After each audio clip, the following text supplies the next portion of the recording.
So hi, I'm Brian Elliott. I'm the CEO of Work Forward. I do a lot of work consulting with firms across a wide range of future of work topics. A lot of you know me from Future Forum. That was the thing I did for about 4 years, backed by Slack, Boston Consulting Group, Miller Knoll, Management Leadership for Tomorrow. Today, I actually run my own advisory shop. Getting used to where the slides go. Working with a wide range of companies. Hi, Lauren. And a few others in the audience. So Airbnb, Allstate, Atlassian, these are all folks that I talk with and work with regularly to understand what's going on inside their own organizations and what they're doing. I'm going to flip through about 30 slides in about 25 minutes and hopefully leave some time for questions at the end. Hi, Kara. And see what we can do here. Liam, if you saw him on stage this morning, was talking about Nick Bloom editing his slides last night. I think I finished editing my slides about 10 minutes ago. So we'll see how this goes. When we think about the future of work, we tend to talk about remote work and flexibility as one of the future of work things. That's actually an outcome and an output of things that are actually changing underneath us. What's changing underneath us is technology more than anything else. If in 2020 we didn't have broadband access broadly, and if we didn't have SaaS tools that people were using on a regular basis, we wouldn't have made the adjustments that we made, and we wouldn't have seen an uptick of a trend that was already there, which is people are already working in more locations than they had before. But the other things that are happening underneath the hood are demographics. Changes that are not only generational in nature, but global in nature about how people think about the role of work in their lives and their lives in work. And what's happening more importantly as technology continues to accelerate is the pace of change. All that creates stress on leaders. And that's part of what I'll talk to you about today. Interestingly, my slides did not actually update. So you get the thing that was actually older. We'll go through it and we'll live. What happens though with technology is that increasingly we talk about automation, but what's left is the work that's actually harder. The work that's left inside of organizations, the more things have automated over the past couple of decades, is it's complex, it's creative, it's interdisciplinary in nature. It requires more out of humans working together that aren't just doing a rote task, right? Increasingly, it's about the challenges that are harder to navigate and they actually require emotional buy-in from people. Those changes, though, are having dramatic impacts on companies. In the 1940s, the average S&P 500 company lasted for 67 years. In 2023, that had declined to 15 years. Some of that you can see in the rise of purely big tech companies that are happening. But think about that, the implications of that on organizational structures, and think even harder about the implications of that on CEOs. Last year, I know, poor CEOs, it's really horrible. But last year, there was higher CEO turnover than there has been historically at any point in time. The pressure that they're feeling from boards is causing them to sometimes react in ways that are unattractive. Those changes, though, in demographics, those changes in technology, are the kind of things that companies have to invest in. And they usually do, from a customer perspective.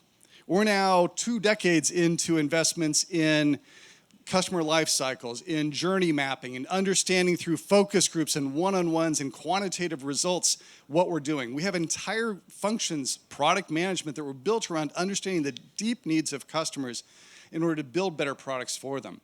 That's how we think about customers. When we think about employee experience, we often end up with something that looks like this, right? From a senior executive perspective, we think about a one-size-fits-all approach to how we think about employees. And unfortunately, sometimes CEOs think about, like, what's the best thing for my people is something where I get control over them and know what's going on. And the investments that are made here are usually pretty scant. So today, I'm going to try to share with you some of the observations I've made in talking with companies that actually are thinking about this more strongly about, like, how do I actually build employee experiences that really work, that actually help drive adaptation and adaptation of flexible work and generative AI. Let's start off with everybody's favorite topic, return to work, which is my least favorite term for this that gets used all the time. The headlines are still popping all over the place. If you saw Nick present this morning, we know that every day, every other day, we see another announcement. I think Uber went from 2 days a week to 3 days a week yesterday, thanks Dara, so that one didn't make it. The only one of these headlines that's not accurate is the one that I'm quoted in Axios, which says the return to office battle is over. So that was back in Labor Day last year when things got kind of quiet, and then Andy Jassy decided to stir it up. So what's really going on under the hood, though, is 68% of US-based firms are flexible. They have a flexible work policy.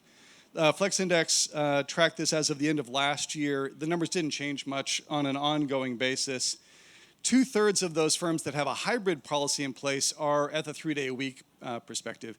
You're seeing more movement into 3 days a week than anything else, and you're not seeing much movement in actual occupancy. I'm not going to walk through all the data that sits underneath this. I'll put up a QR code that links to my newsletter that has the ability for you to download like 50 slides worth of data. But if you look across Raj Chowdhury's work, Nick Bloom's work, about a dozen other academic studies, you can find all kinds of benefits to workplace flexibility in terms of people's access to talent, in terms of greater diversity in your workforce. The productivity studies are admittedly all over the board, and it basically comes down to one thing. Do you know how to manage people for outcomes? Do you know how to set goals and measure whether or not people are actually making progress against those goals, or are you dependent on monitoring humans and whether or not their butts are sitting in a seat? What's really going on in terms of the return to office trends? Not much. So this is Nick's data, it's flat. This is the Castle data, it's flat. And this is the Placer AI data in terms of phone tracking inside of office buildings, flat as well. The bigger challenge is those return to office mandates do have an impact, and they have an impact on employees. The most fundamental impact that I talk to executives about is not attrition, it's engagement. There is data and academic studies that show that you do lose people. You do lose people in two groups. You lose those that have the most marketable skills. Data scientists have a choice today. It doesn't matter how bad the job market is for white-collar workers. If you're a data scientist and somebody says to you, you have to be in the office 5 days a week, you can very easily find a job in another organization. That's not true of everybody. Women, especially caregivers, at a 3-to-1 margin over men are more likely to leave an organization when a return to office mandate is put in place. Those numbers in terms of how much attrition actually happens is usually actually not huge. The bigger deal, though, is the loss of engagement. It's the reaction you saw from Amazon workers being told to come back to an office 5 days a week that said, I am going to do it until I find another job. I'll be checking the box. Executives that are forcing a return to office mandate in order to deal with quiet quitting are getting quiet quitting as a result. So underneath all this, though, for every CEO that says that, for everyone that wants to bring somebody back, there are real challenges underneath this. Only 25% of managers as of last year have been trained to actually lead hybrid distributed teams. I had to do it for 20 years myself because I happen to have teams that were spread out across multiple cities and multiple locations. I learned the hard way. But we've put a lot of managers in positions where 4 years ago, everyone on their team was co-located with them, to now they are located across multiple cities and time zones even. And we've not given them the tools. Gartner actually put out a piece of research, Gallup, last week saying that 44% of managers have no training whatsoever. That's horrible. That distributed team trend is massive and growing. Microsoft flipped from being majority co-located to being majority distributed. I've seen data that says that something like 89% of global firms have teams that are majority distributed across locations. This is not an issue of hybrid is hard. This is an issue of, are you actually going to put in place management techniques that work for distributed teams? If you're not willing to do that, shoving everybody back into an office when your manager and your team don't show up in the same place is not going to solve the problem you think it's going to solve. There are firms out there, however, that have actually been investing behind this and figuring out better ways of doing it. I get asked fairly frequently, what's the best company at managing hybrid or distributed work? And the answer is all of the above. There are literally dozens of companies that have different practices that have figured out different ways of doing this. And what I love is when they get a chance, and I'm staring at a couple of you in the audience, to talk to one another and share those practices because they learn from one another. I'm going to share with all of you a framework that I've seen work pretty consistently. Talent strategy is the bottom level of your pyramid from a making this work perspective. Outcomes-based management, managing people on the basis of the results they generate, is the second level. Empowering teams is the third. And taking an attitude that we're here to learn, we're here to continually evolve, and we have to experiment and innovate in order to get there and invest to do that is the top level. I'm going to go through this on flexible work. We're going to do the same thing when it comes to generative AI because the tools and the techniques are exactly the same. Talent strategy. First question, so when a chief people officer calls me up and says, my CEO just came back from another CEO event and he's on a rampage. He wants everybody back in the office because everybody else is saying that they're going to do it.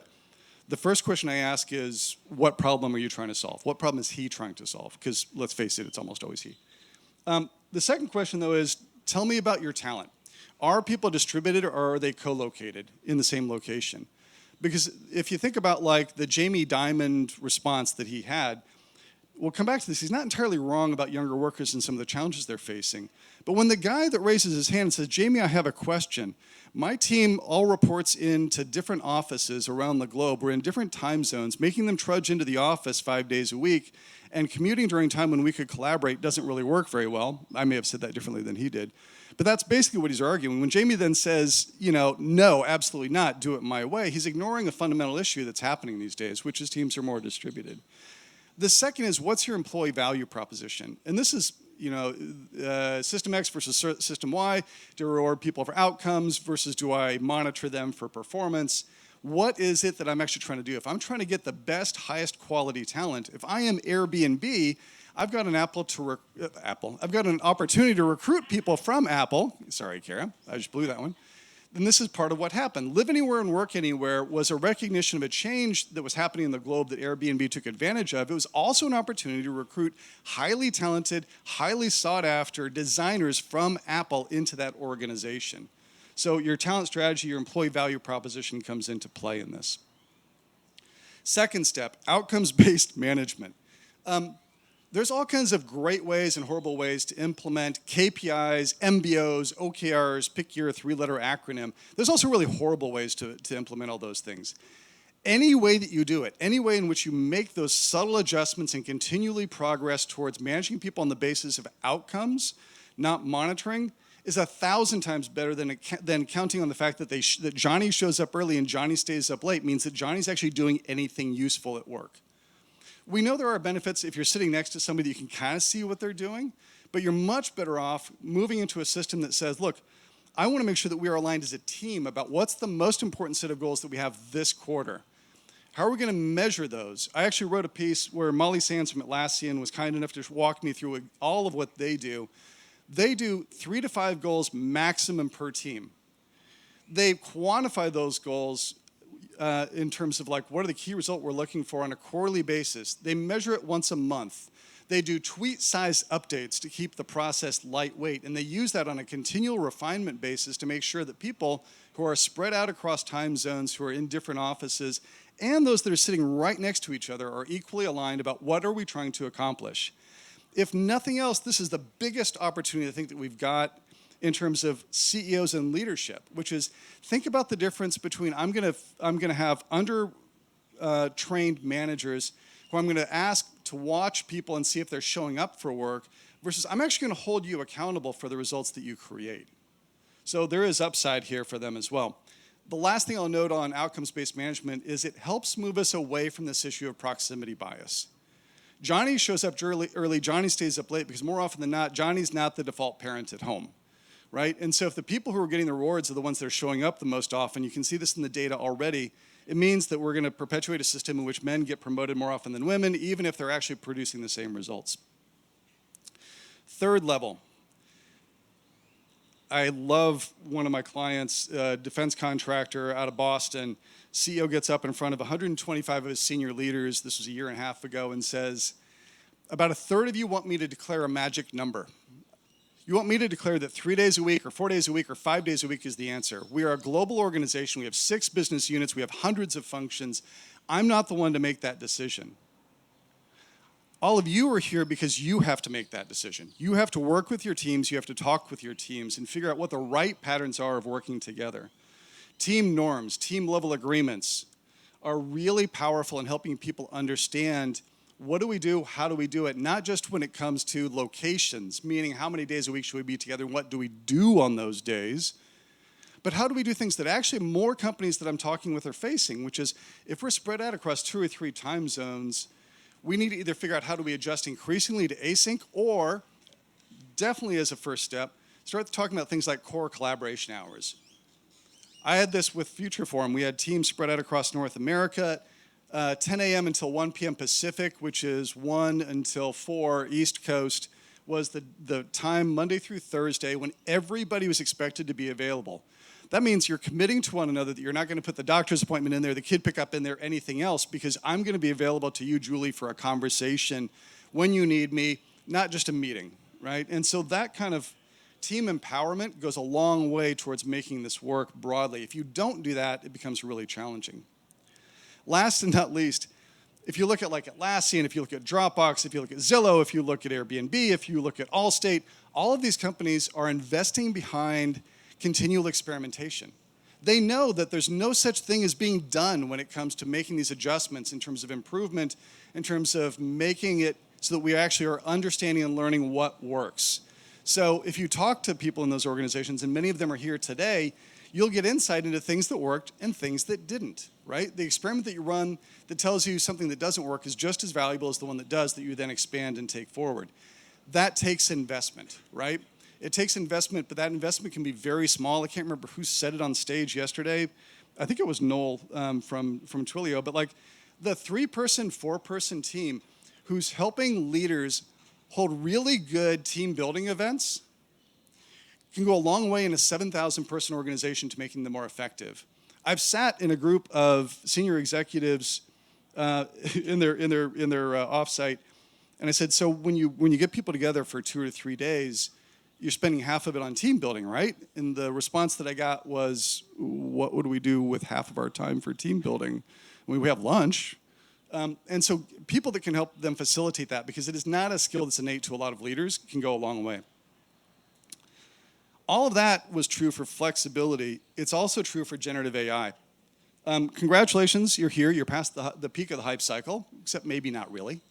If any of you saw, Reid Hoffman did a LinkedIn post, I don't know, a few months back about, I just vibe coded the front end of LinkedIn.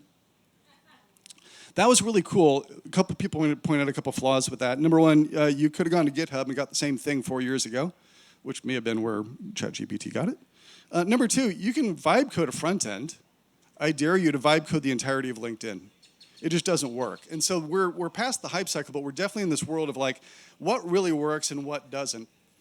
The unfortunate problem is it's compounding at a time when, remember that pressure on CEOs bit that I was talking about earlier? The pressure to do more with less, the pressure to drive efficiency is coming at the same time as this new technology that has the promise and potential of improving productivity and efficiency. What's happening then under the hood is this is Upwork's data, Slack had similar data, BCG has similar data, somewhere between 95 and every single CEO, 95% and every single CEO feels pressure urgently to adopt AI. They feel it from their boards, they feel it from companies and organizations. 81% of those CEOs last year increased expectations on their teams. However, reality is 47% of employees say they have no idea how to get those productivity gains.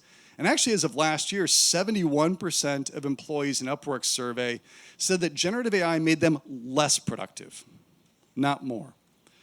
For a lot of people, they're starting to see those gains start to shift. But if your job using GenAI is to swivel chair your way from I'm in a tool and a workflow that I'm using all the time to hop out into another application and back, some of you can do that. Many people can't, and they find it hard and distracting. If I have to go and take the work of generative AI and check and double and make sure that it actually is accurate, I'm also creating another level of challenge. I've sat in rooms where tool providers tout the greatness of this, and with CTOs who say, yeah, the purported 30% gain turns out to be about 5% once we actually go through everything else. It's not zero, but it takes a lot to get there. There are real challenges. Does that 25% number feel similar somehow? 25% of managers have been trained how to lead distributed teams. 25% of employees have had any kind of formal training on how to use generative AI tools. The bloom's off the rose a little bit when it comes to workers. The 20% decline was Slack and Salesforce data in October of last year. Pew actually reported that there's far more people now who are concerned about generative AI's impact on jobs than those that think that we're going to do there. And even McKinsey says that we're at like 1% in terms of firms being mature in their adoption. So what's it take to get there? Same framework. Number one, talent strategy. The biggest one to my mind on this is reskilling versus replacing. And what's it take to actually reskill people? There are big tech firms in particular that have been doing layoffs simultaneous with hiring, right? I'm going to lay off people in one area, I'm going to hire people in another, I'm going to lay off people with one set of skills and try to hire them in another. The biggest question I've got on that is, what loyalty do you think you engender with the people you just hired? Even if you are successful in hiring in people with deeper skills with using generative AI, again, go back to the fact that these are the people that are the most marketable in nature. If they see that this is a firm in which the investments are not made in you to actually make those skills happen, it becomes really problematic. A big part of your employee value proposition can be doing what most people want, which is teach me, give me the skills. Karen Fashenda, who's the chief people officer at Udemy, I'm working on a piece with her that I'll publish probably in the next couple of weeks, talking about what they've done to actually help people reskill and learn how to use this, because they see that as a very big opportunity for people to grow. Even if they don't stay at Udemy long term, if I help you do that, I'm helping you further your career, and you're seeing that as an investment in you that engenders loyalty and brings you back in. Second, outcomes-based management. Stop saying efficiency. Start talking about objectives. If, as a leader, you're saying, hey, this year we want to increase our sales revenue, we want to grow our customer base, and we want to hit higher aspirations, and you can start pointing to those numbers, that's much better off than the words efficiency and productivity gains. People hear efficiency, they translate it into layoffs. So the more you can move to an outcomes-based way of managing, the better off that you will be. BCG had a piece of research last year saying that of every firm out there has said that they're adopting generative AI, less than half of them have actually said what they're going to do with any gains that they get. That's why people get nervous, and they actually hide the fact that they're doing it. That comes to team norms. Too many firms have taken the approach of training when they do it of, here's the courseware, go and take it, broadly speaking. The better traction is to do the exact same thing you do with flexibility. Have the discussion with your team. One of the coolest things that I saw in this was around like the emotional state of adoption that people have. There are a lot of people out there, nearly half, who are unwilling to tell their managers that they use generative AI today because they are afraid of being seen as a cheat, right? And I actually sat with the CIO of a good-sized organization who had brought in like his top 75 people. This is an organization that was told not to use generative AI for a range of more political issues than anything else. He said, look, cone of silence, I trust all of you. What percentage of you actually are using the tools we've told you not to use? And he raised his hand first. 75% of the room put their hands up. That's not surprising in IT. But what he was doing there was opening a door to a conversation that says, okay, now I know you're doing it, let's talk about what's acceptable use. I can't prevent you to some degree from going off and doing this, but let's talk about what we're not going to do. We're not going to put code into ChatGPT. We're not going to share customer information into it. It's a horrifying answer in some ways, but it's much better than pretending that you don't have a problem that you really do. Team-based empowerment, team discussion about this goes a long way to making the emotional context of this much easier. Last but not least, you've got to invest behind it. The 25% of people that have had training for it is, again, a pitiful number. The best place to start, though, in a lot of organizations is start at the top. CEOs and leaders and everybody in that C-suite needs to get their hands on this stuff and understand what's actually going to work and what's not. I can't figure out how to make the freaking webhook off of one particular tool work inside of Zapier. It's killing me. I used to run the developer platform at Slack. I should be able to figure this stuff out. Getting leaders to actually put their hands on it, to understand what's easy and what's hard, goes a long way to making that happen. You've got to put the time in it. This is what, for decades now, has been called the J curve. You don't get productivity gains without short-term pain. The steam engine didn't take off like mad. It took off because there was investment behind it, because it took time to get there. Generative AI and almost every major technology works this way. You have to put effort into it first. You have to expect that you're going to have a drop-off. If your answer is, we don't have time this quarter or this year because our goals are too important and Wall Street will punish us if we slow down in order to learn, you will never learn. So, if you want to win at the end of the day, both of these things are actually the same fundamentals. It's not about policies. It's not about you will or you won't adopt generative AI. It's about what principles I've got around how you should adopt it. It's not you will get back in the office 3 days a week. It's like, what are the principles under which we want to operate as a broader organization? The shift to outcomes instead of activity, talking about this from a team level perception, not just a top down, because teams are where the action is, back to the work that remains for all of us is complex, interdisciplinary, and creative. And you've got to invest. If you're not investing behind this, you'll never get the payback, and people will not actually make the shifts. So with that, thanks very much, and I will take questions. All right. Thanks, Brian. Hey, I got it in 5 minutes.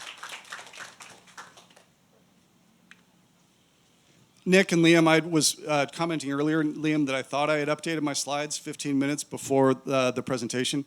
I was updating something in Google Drive, but I don't know what it was because it wasn't this. So, hey, they got last night's version. Hi, Brian. I have a question. Hi, Aaron. Can you give us advice on how to talk to CEOs? I know you do it a lot, but like in our roles, or a lot of us are people, how do we make the case for either hybrid work or like a different approach to Gen AI? Yeah, so first go on Charter, Aaron's company, search my name, find a memo, a column called you're the CPO and how to respond to the anti-Jassy memo. I have this conversation pretty regularly, and it really is kind of bespoke. It really depends on what the CEO's particular orientation is. And sometimes it is a specific problem, and I've seen that. I've seen it to the level of, like, our junior salespeople really are less productive. And then the conversation can be very targeted, because the conversation can be great. What do we think is underlying that? And maybe the answer even is that group of people really should be in the office 3 days a week, but does that apply to everybody else in different situations? So you're getting that level of specificity. I've also had the conversation about, I said 3 days a week, I'm only getting 2. And that comes to things like, well, arming them with data to understand that's actually normal. Prior to the pandemic, when everybody thought 5 was the norm, 3 was the reality, right? If you're saying 3, you're only getting 2. I know chief people officers who are actually stuck creating reports where they themselves are non-compliant because they took vacation from a week in the month of August. So how do you understand what actually should be expected and what's normal? The third is literally, what problem are we trying to solve? What do we see in the data, and working with them to say, what is it that we're going to work that way? And the last one is, I actually very seldom these days find that the entire executive team is aligned, and this is not just a CPO versus CEO issue. I've had this several times recently where they say, look, the rest of the executive suite is not behind it. And at that point, you do have to have a conversation that's an honest one, which is like, if we're not all on the same page, we're all going to get asked questions about this. And if your CTO is not willing to stand behind it, or your CRO is not willing to stand behind it, or if they're faking it, your people will see it. What can we do instead to actually solve the problem that you're after solving? So it ends up being just like, let's get deep into this. I would also say, though, and Aaron, you know this, and a lot of you do too, it really depends on the quality of the stronger that chief people officer, chief CEO relationship is, the better it's going to go and the easier it is. Last, I'll say, Nick and I have tons of great data. They're not going to pay attention to the data. This is a conversation about our company and what's best for us.